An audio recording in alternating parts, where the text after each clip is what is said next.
Now, I am just a little confused. This is the people you deal with are the, oh, I understand, the person who is perhaps about to die, and Exactly. for the family to make a decision whether to donate his or her organs. Exactly. So this is typically somebody who's been brought to the ICU and has been diagnosed with no hope of recovery. And in that moment, the families need to make some really very difficult decisions. And one of those decisions, if it's possible, is whether or not to have their loved one be an organ donor.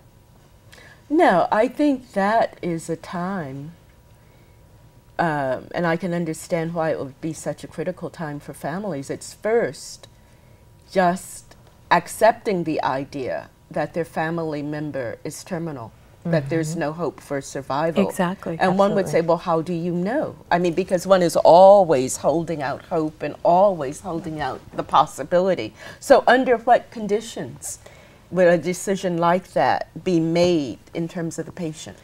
It's the point at which there is no possibility for recovery. So, I mean, what is that, brain death? Or Brain death. That would be brain death, where I guess it's called flatlining? flatline, brain death, and Or if a person's on life support and the family may opt to say, we're going to withdraw life support,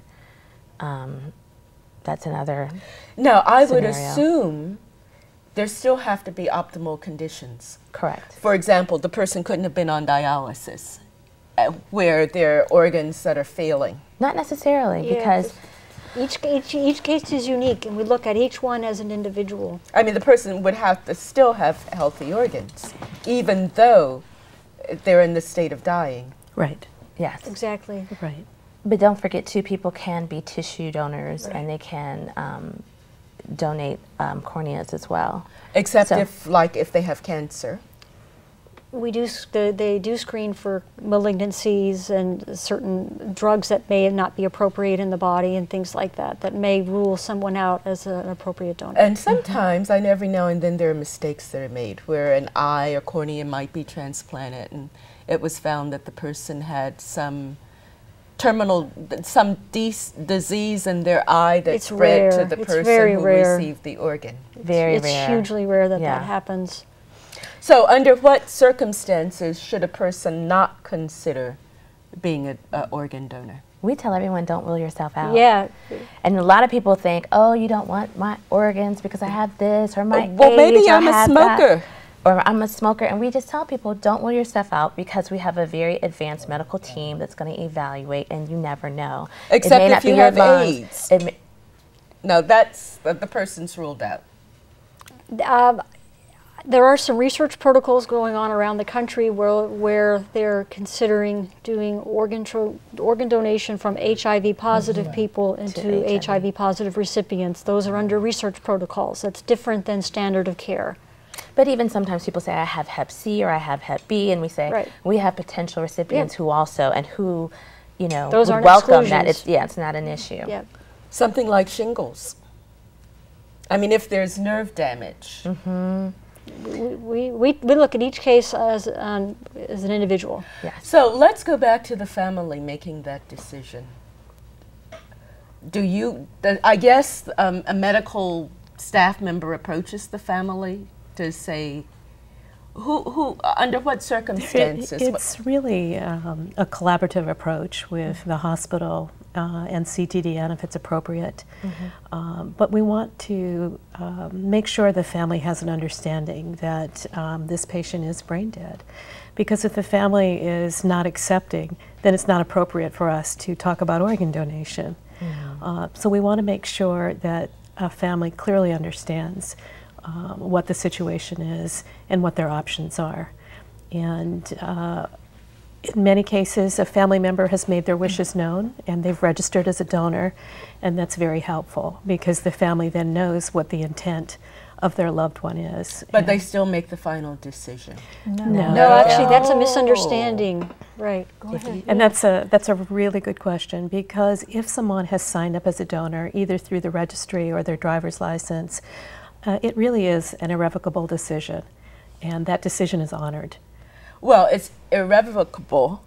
Some would say irrevocable. But unless that person decides to change his or her mind before Yes. becoming Yes. ill. Before. So Correct. this is a decision that one can change at any time. Anytime. along the Anytime. way. Right. Now, most people are afraid. I mean, I guess it's the hidden fear that they will sign up to be an organ donor and their organs will be taken prematurely. It's a myth. It's such a It myth. really is a myth promulgated by drama TV, Hollywood, science fiction. The myth makers. The myth makers. Unfortunately, they're not doing a good job for us. So, how do people know what's myth and what's fact? So let's talk about some myths.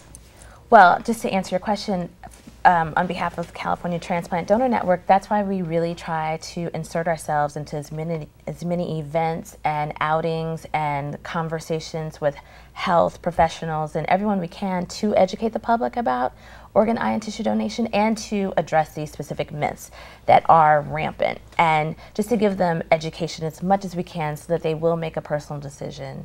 And if they do decide to get on the registry, we always do encourage them to talk to a family member. But myths stem from some of the ones we've touched on here today: religion, I won't get adequate medical care, myths about...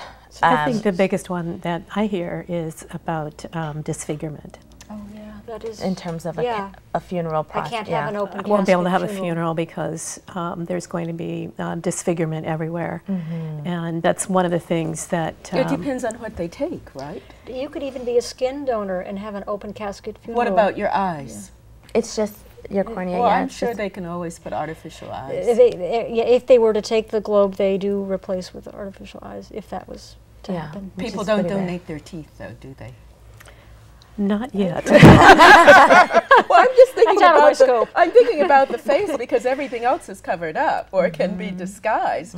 So what do you tell people when they were, and if you're dead, what difference does it make if, I mean, you're not going to look exactly like yourself anyway. Exactly. I think the significance is that a family is having a very short period of time to process this loss and grief, and to add some of the myths on top of that is overwhelming. I guess insult to injury. It is. And so what I try to do, and my colleagues as social workers, is really support the family, give them the information they need at the appropriate time, and make sure every step of the way that they understand